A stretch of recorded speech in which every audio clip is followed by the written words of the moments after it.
A by B plus C. A by B plus C ఎంత 1/3. 1+3 ఎంత 4. C by A plus B add చేస్తే A plus B plus C ఇది 5:7. ఇక్కడేమో 12 వచ్చింది, ఇక్కడేమో 4 వచ్చింది. ఈ రెండిటి మధ్య కాసాగుతోటి లబ్ధం చెయ్యండి. కాసాగుతోటి లబ్ధం చేయండి.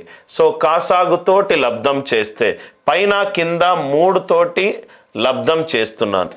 3 తోటి లబ్ధం చేస్తున్నాను. లబ్ధం చేస్తే ఏమవుతుందంటే ఇది 3/9 అవుతుంది. అంటే 3 + 9 ఎంత 12. ఇక్కడ 5 + 7 ఎంత 12. అంటే ఈ రెండు సేమ్ అయ్యాయి. సేమ్ అవుతే డైరెక్ట్గా ఆన్సర్ వస్తుంది. A value 3, B value 4, right, C value 5. Question ఏంటి? B/A + C 4:8. 4:8 ఏంటి సార్? 1:2.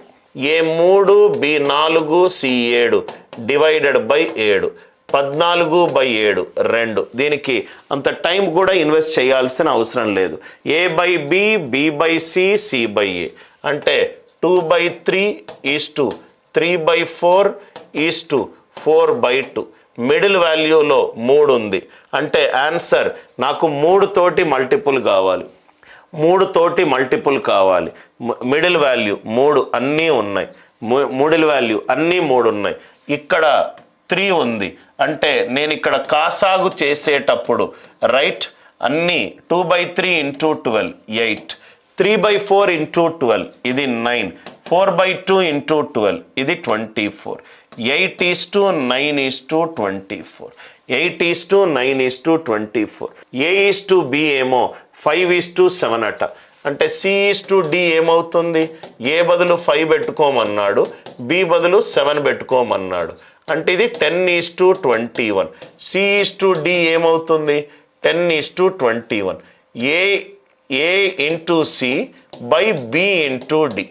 ఏ వాల్యూ ఎంత 5, సి వాల్యూ ఎంత 10, బి వాల్యూ ఎంత 7, డి వాల్యూ ఎంత 21.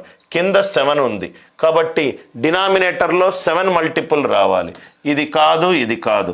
పైన 5 ఉంది, 5 మల్టిపుల్ రావాలి. కాబట్టి రైట్ 5 2 5లు ఉన్నాయి. 25 మల్టిపుల్ రావాలి. 50:147. 50:147. ఏదైతే మీరు సొంతంగా సాల్వ్ చేయగలుగుతారో దాని మీద నేను ఎక్కువ టైం స్పెండ్ చేయట్లేదు సార్. ఎక్కడైతే బుర్ర యూజ్ చేసి టఫ్ మెథడ్స్ని ఈజీ మెథడ్ చేయాలో అది మనం చూసుకుందాం. 5/7 2A/3B. డినామినేటర్లో 7 ఉండాలి. ఆ లాజిక్కే మీరు మైండ్లో పెట్టుకోండి సార్. A/B. నేను ఆన్సర్ ఆప్షన్ నుంచి వెళ్తాను సార్. ఆన్సర్ ఆప్షన్ నుంచి వెళ్తాను. ఇక్కడ ఈ ఆప్షన్ కనుక పెట్టుకుంటే 5 4s are 20, 8 2s are 16, 20 - 16. 20 - 16 ఏమో 4. కానేమో ఇది 3 మల్టిపుల్ ఉండాలి. ఇది కాదు. Next one right. ఇక్కడ 5:7. 5 4s are 20, 7 2s are 14. ఇది పైన 5 5s are 25, 7 3s are 21. అంటే ఇదేమైంది? 4:6, 2:3. పైనుంచి కిందికి రాను, కింద నుంచి పైకి చేసుకుంటూ వెళ్తాను.